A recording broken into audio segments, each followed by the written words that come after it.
뉴욕 증시가 하락세로 마무리가 됐습니다. 연휴 동안에 계속 하락을 하게 된 건데요. 자, 일단은 미국의 실업지표가 좋게 나오고 러시아가 공습을 했다라는 소식이 전해지면서 시장의 분위기가 굉장히 안 좋게 마무리됐습니다. 다행이라고 할 수 있는 것은 급락 이후에 그래도 약간은 회복하는 그런 형태, 즉 급락을 계속 이어가지 않았다, 이런 정도가 어느 정도의 그런 위안, 이렇게 생각하는 부분일 것 같고요. 그 외에는 아주 나쁜 상황이 이어지고 있습니다. 이 상황들 정리해 보도록 하겠고요. 미국이 중국에 대한 반도체 수출을 제한하겠다, 이렇게 얘기가 나섰습니다. 자, 이렇게 중국의 반도체 수출을 제한을 하게 된다면 예전에 2018년도, 2019년도 당시에 그 미중 무역 분쟁을 다시 떠올려야 돼요. 그리고 우리나라 입장에서도 상당히 큰 타격을 입을 수밖에 없는 상황이 되기 때문에 여기에 대한 부담감들이 커질 수 있겠습니다. 이 내용도 정리해서 알아보도록 하겠고요. 자, 공매도에 대한 부분들이 다시 논란이 거세지고 있다고 합니다. 금융당국에서는 곤란하다, 그럴 수 없다, 이런 입장을 계속 고수하고 있다고 하고요. 최근에는 공매도 금지에 대한 이야기가 솔솔 나오고 있지만 이 상황에 대해서도 그다지 개인들은 특별히 좋아하거나 기대를 한다거나 그런 모습이 없는 모습인 것 같습니다. 공매도 논란, 도대체 무엇이 문제가 되고 있고 어떤 식으로 우리가 원하고 있는지 다 알고 있겠지만 다시 한번 이야기해드리도록 하겠습니다.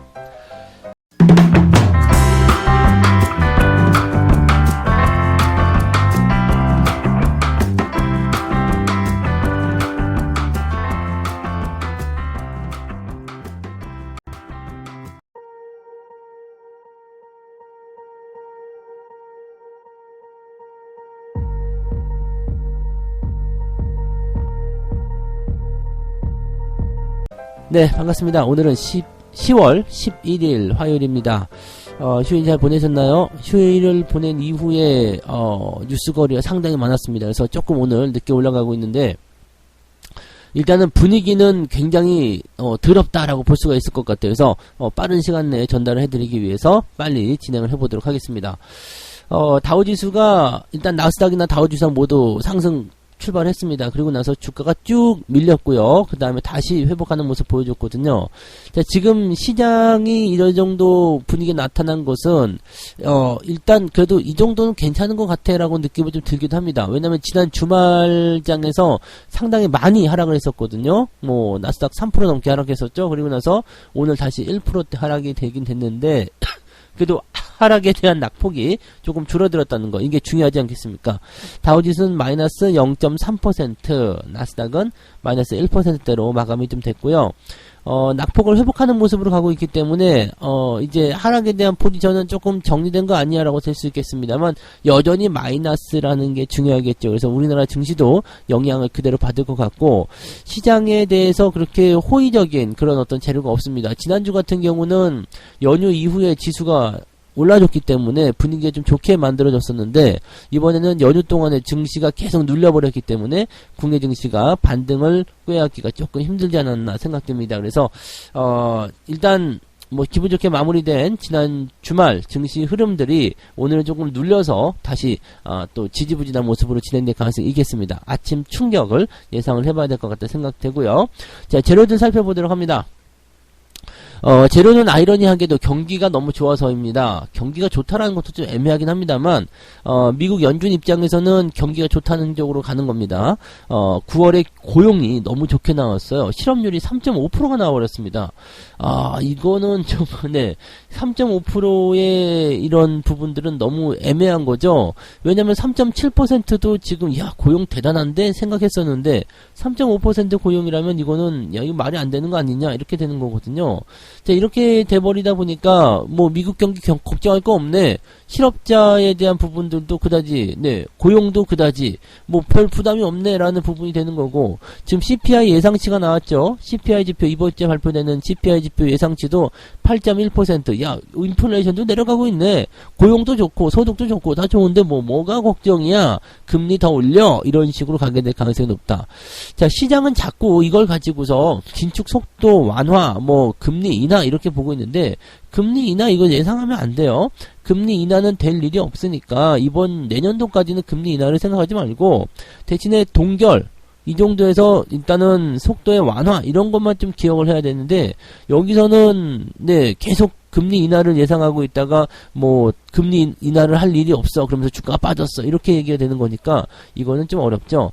자 그래서 지금은 이제 이런 고금리 시대에 대한 어떤 포인트를 계속 유지하고 있는 모습인데 증권사에서도 계속 얘기하는 것도 약간은 좀 그래요. 왜냐면 이 고금리에 대한 부분 때문에 상당히 이제 성장이 둔화가 될 것이고 경기가 침체에 빠질 것이다 라고 얘기하고 있지만 과거에 경기가 굉장히 좋았었던 우리 리먼 사태만 넘어가더라도요 그 당시 2007년도 당시만 하더라도요 경기가 너무 화랑이었고 너무 좋았어요.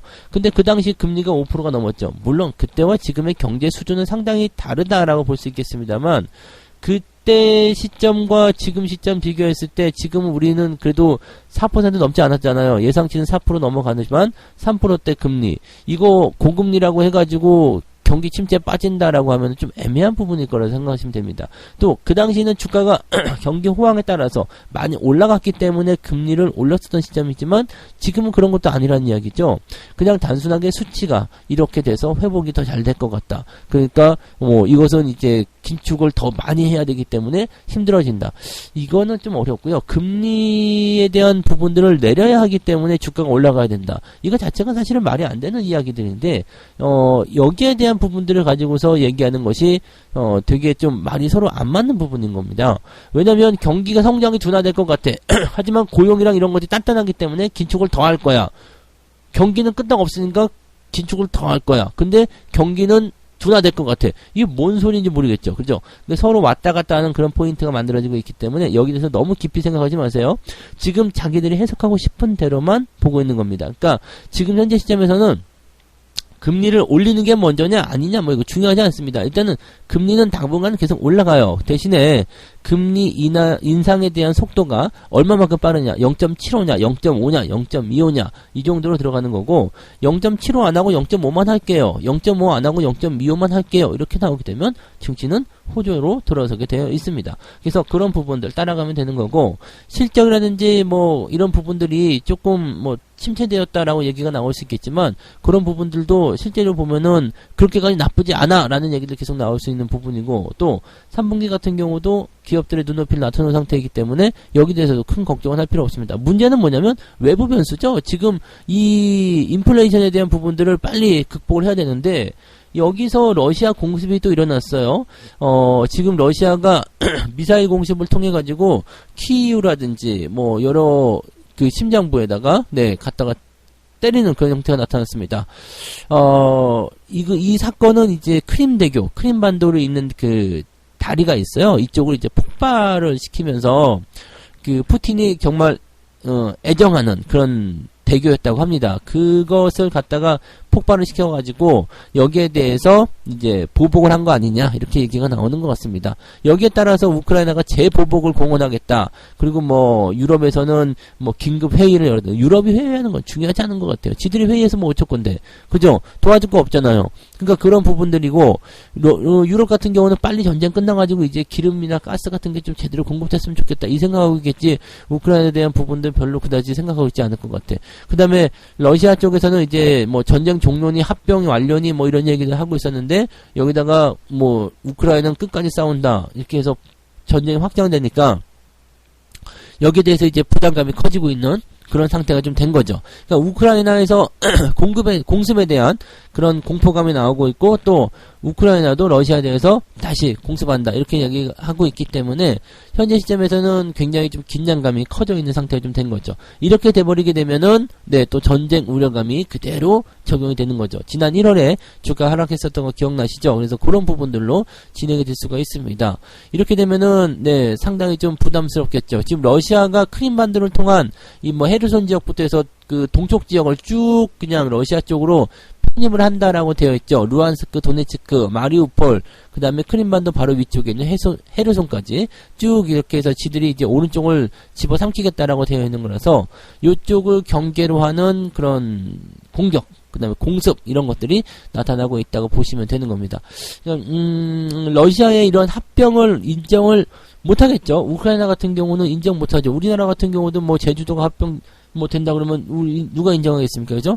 이런 쪽으로 하니까 요거를 러시아가 원하는 대로 합병을 끝낼 것이냐, 아니면은 우크라이나가 원하는 대로 그냥 끝까지 싸울 것이냐인데, 뭐 서방 국가들은 지금은 싸우는 거 별로 원하지 않죠. 그래서 회담을 하자, 뭐 그런 얘기, 또 추가적인 군사 지원을 뭐 하겠다, 뭐 이런 얘기 나오고 있는데, 이런 거 진짜 러시아도 문제지만 우크라이나도 문제고, 러시아가 제일 큰 나쁜 놈이죠. 네, 요것만 좀 어떻게 해결이 돼도, 이 전쟁만 해결이 돼도 사실은 인플레이션부터 시작해서 긴축 위기감 이런 것들 다 없을 텐데, 이게 참 문제가 됩니다. 그죠? 거기다가 중국은 지금, 네, 그 코로나가 또 확산을 하니까 방역을 다시 강화하겠다 이런 얘기하고 있습니다. 근데 이 중국의 이제 방역 강화 이 소식은 국민을 통제하는 거잖아요. 요거는 또 다른 이유가 또 있다는 게 두 번째 이야기입니다. 그래서 오늘 국내 증시 쉽지 않겠다는 생각 일단 하시면서 두 번째 이야기로 넘어가 보도록 하겠습니다. 두 번째 이야기는 뭐냐면 대중 반도체 수출이 제한이 일어나고 있다. 자, 중국이 지금 방역을 강화하고 다시 긴장감, 이제 좀 느슨해도 되잖아 라고 얘기할 수 있는 부분이 되는데도 불구하고 여기에 대해서 또다시 이야기 나오고 있는 것은 뭐냐면, 네, 바로 이것 때문일 거라고 생각합니다. 대중 반도체 수출 제한 제2의 미중 무역 분쟁이 일어날 수 있는 상황이 됩니다. 지난주에 대중 반도체 수출 제한 조치를 발표함에 따라서 미국의 반도체주가 연일 급락하고 있다. 우리나라 증시도 피해갈 수가 없어요. 중화권 증시도 일제히 급락하고 있다. 자, 일단은 네, 월요일날 네, 미국 증시에서 반도체주들이 일제히 하락을 했고요. 반도체주 모임인 필라델피아 반도체 지수가 3% 넘게 급락을 했고 나스닥도 1% 하락했습니다. 즉 쉽게 얘기하면 러시아 공습이나 또는 긴축의 어떤 그런 부분들 이런 것들이 아니라 러시아 쪽이 아니라 이 중국 쪽 관련해서 반도체 수출 제한 때문에 기술주가 떨어지고 나스닥이 떨어졌다. 이렇게 해석해도 된다는 얘기죠. 즉 변화에 대한 부분들은 어느 정도 해소가 됐는데 기술주가 떨어지면서 분위기를 또 나쁘게 만들었다. 어떻게 보면 주범은 이놈일 수도 있거든요. 자, 그래서 필라델피아 반도체 지수가 이틀 연속 급락세를 보이게 되면서 나스닥의 기술주들을 다 끌어내렸다. 이런 식으로 보시면 되는 겁니다. 자, 바이든 행정부가 특정 반도체 칩에 대한 중국 수출 금지 등을 포함한 광범위한 수출 통제 조치를 발표했다. 자, 이렇게 되면은 중국이 또 발끈할 수밖에 없겠고, 발끈하든 말든 미국은 일단 진행한다. 그러면은 중국 입장에서는 상당히 위축되는 그런 상황으로 들어갈 수가 있다는 것을 참고해 볼 필요가 있겠고요. 내용을 자세하게 한번 볼게요.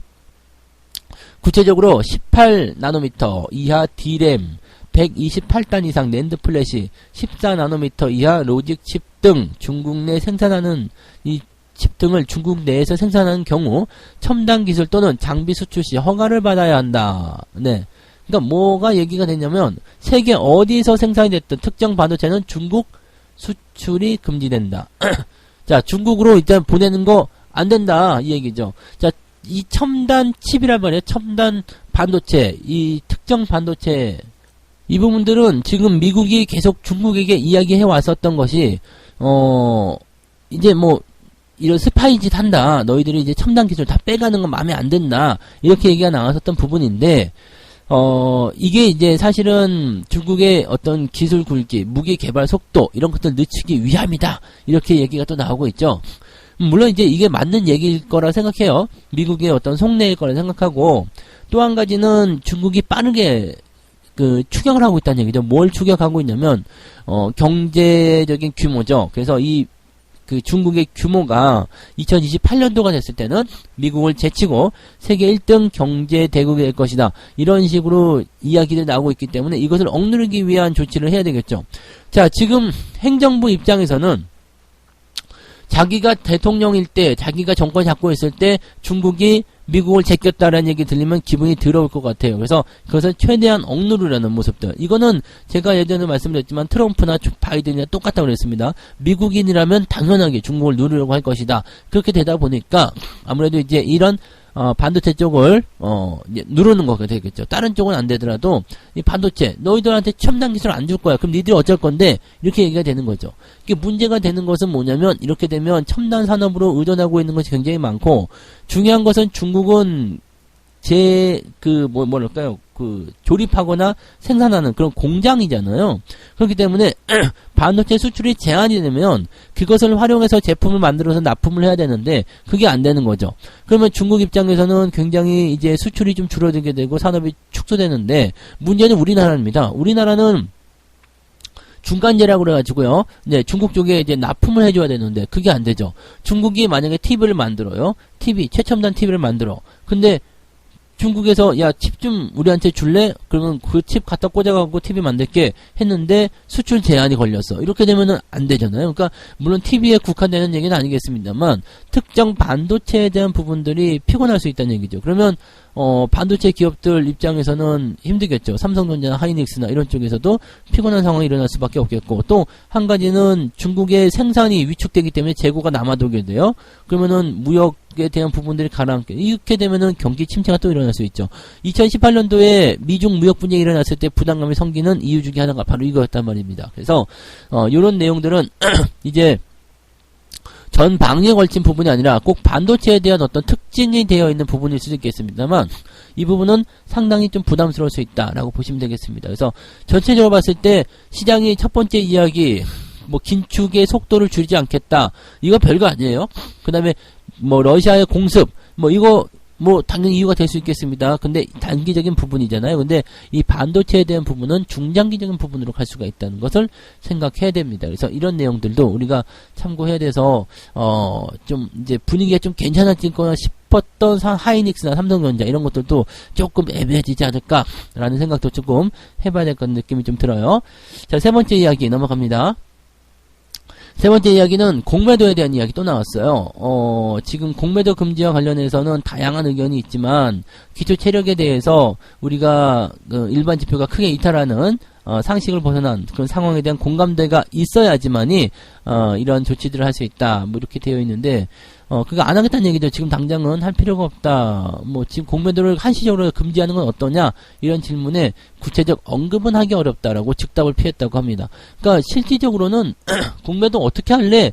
라고 얘기가 나오는 것에 대해서 아직은 생각이 없어요. 뭐 필요하면 할게요. 뭐 이런 식으로 얘기가 나오는 거죠. 그러니까 사실은 뭐 지금 공매도를 금지한다고 해서 뭐 그게 크게 저거는 아닌데, 제 생각에는 이건 것 같아요. 시기를 보고 있는 것 같아요. 시점, 타이밍. 언제쯤 이걸 해야지만이 크게 힘을 받아서 올라갈 것이냐. 왜냐면 공매도 금지했는데도 주가 떨어진다 그러면은 뭐 했다는 얘기가 없잖아요. 그러니까 이번 달에 증환펀드 들어올 때 그때쯤 비슷하게 해가지고 공매도를 금지하는 것이 어떻겠느냐, 뭐 그런 식으로 나오지 않을까. 당신들의 어떤 그 요청에 힘입어서 내가 해주겠다, 내가 특별히 해줄게, 이런 식으로 또 생색내기로 들어왔지 않을까. 이거 지금 생색내기 할 만한 이야기가 아닌데도 불구하고 이렇게 나오고 있다는 것은 상당히 좀 개탄스러운 일입니다. 그래서 이런 부분들이 좀 부담스럽다는 것 좀 생각해야 될 것 같고요. 사실 지금 주가가 많이 떨어진 상태에서 공매도 금지해봤자 별거 없어요. 근데 떨어진 만큼 더 떨어져야 되는데 아직 덜 떨어진 애들이 있죠. 그런 애들을 위한 그런 공매도를 더 연장하는 거 아니냐. 걔네들까지 다 떨어지고 나면 공매도 금지하겠다. 뭐 신용 다 죽인 다음에 하겠다. 뭐 이렇게 개인들 다 나가. 그 다음에 이렇게 하는 거 아니냐라는 생각이 좀 들 수도 있다는 얘기입니다. 그래서 이 부분들이 상당히 부담을 좀 가지고 있는 모습이고요. 자, 국내에서 이제 개인 투자자들이 요구하는 것은 대단한 게 아닙니다. 공매도를 없애라 이게 아니라 그냥 공매도로 인해서 시장이 투명하지 않다. 근데 그것이 불법으로 이루어지는 거니까 이것만 좀 제도 개선을 해줘라. 이런 거 가는 거 되는 거 아니냐. 지금 불법인데 불법으로 인해서 너무 많이 개인들이 고통받고 있다. 이거 아닙니까? 실질적으로 보면은 지금 개인 투자자들을 보호해야 되는 정부가 보호는 전혀 하지 않고 공매도 제도에 대해서 별다른 대책을 내세우지 않고 있다. 이거는 직무유기 아니냐? 이런 식으로 그런 주장을 하고 있는 거죠. 실제로 외국인 불법 공매도에 따른 피해가 매우 심각하다고 되어 있습니다. 올해까지 127건의 불법 공매도가 적발됐는데 국내 증권사의 위반 건수는 8건이고요. 나머지 94%에 달하는 119건은 외국인이 일으킨 불법 공매도라고 되어 있습니다. 이 금액이 무려 42조 1,400억입니다. 올 상반기 공매도 대금이 58조 원인데 외국인 공매도 대금이 42조 1,400억. 그러니까 이 어마어마한 대금이고요. 그 다음에 이렇게 어마어마하게 일어나고 있는 공매도 중에서 외국인이 방은 불법을 많이 일으켰을 것이다 볼 수밖에 없겠죠. 42조 중에서 119건이 외국인이 일으킨 불법 공매도다라고 보시면 되는 겁니다. 개인들이 불법 공매도 일으켰다는 얘기 들어본 적이 없죠. 다 외국인들이 전부 다 하고 있습니다. 외국인들이 이렇게 열심히 또는 기관들도 열심히 하고 있는 이유들은 뭐겠어요? 다 만만하니까 그런 거 아니겠습니까? 여기에 대한 제도를 개선해달라는 건데 이게 뭐가 어렵냐 이거지? 근데 그거를 안 해주고 있다. 공매도 금지는 뭐 시장의 뭐 이익에 반한다. 뭐 이런 얘기들 쓸데없는 얘기들 하고 있는 거죠. 그러니까 개인들이 열받을 수밖에 없는 내용이 아니겠습니까? 그래서 이런 부분들. 자, 뭐 하나 좋은 소식이 없네요. 네, 이렇게 좋은 소식이 없을 때는 어떻게 해야 될까요? 네, 시장에 참선을 좀 해야 될 것 같은, 또 사리를 만들어야 될 것 같은 그런 느낌이에요. 자, 그래서 오늘 이렇게 세 가지 이야기 전달을 좀 해드렸는데, 좋은 소식이 없습니다. 미국의 긴축 지속과 러시아 공습, 이거는 뭐 어차피 단기적으로 지나갈 일이지만 좀 답답한 내용입니다. 러시아는 도대체 왜 이러는 거야? 미사일 좀 그만해, 전쟁 그만해, 이런 얘기.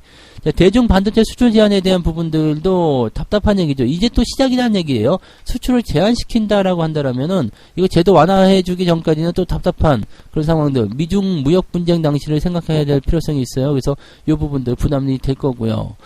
공매도 논란에 대해서도 네, 답답할 부분입니다. 다 답답한 것 뿐이에요. 그래서 이런 것들이 어떻게 해소가 될 것인지를 좀 지켜봐야 될 것 같은 느낌이라고 보셔야 될 것 같습니다. 자, 오늘은 약간 네, 피곤한 날이 될 수도 있으니까요. 네, 오전에 여러분들 마음 잘 다스리고요. 어차피 바쁘실 테니까 오늘은 오전 동안에는 조금 이제 시장을 관망하는 쪽으로 보시면 되겠습니다. 책 한 콕 읽고 마무리하도록 하겠습니다. 대공황 이후 많은 투자자들이 한 세대 이상 주식을 멀리한 것도 단기 손실에 대한 두려움 때문이었다. 이로 인해 그 후 30년 동안은 이들은 주식에 투자하지 않는 대신 연 3%포인트의 수익률 손실을 감수해야 했다. 이건 무슨 얘기냐면 시장이 안 좋을 때 시장을 떠나는 사람들에 대한 이야기입니다. 그러면은 나중에 주가가 올라갈 때 그 주가가 올라갈 때 벌어들일 수 있는 수익에 대한 그런 손실을 감안해야 된다 이런 얘기인데 지금 당장 뭐 내 코가 석자인데 뭐 앞날을 생각하겠어? 라고 생각이 되는 부분들이 굉장히 많죠. 자, 이렇게 어려운 시기를 잘 버티고 넘어가야지 또 좋은 장이 왔을 때 수익을 본다는 이야기니까 그런 것들 지금 당장 힘들더라도 조금씩 더 참고 견뎌내 보시기 바랍니다. 자, 여기까지 하고요. 저는 장중 시황에서 다시 오겠습니다. 업로드가 조금 늦었을 것 같아요. 네, 조금 늦게 올라가니까 이 부분 양해해 주시고요. 저는 이따가 뵙도록 하겠습니다. 고맙습니다.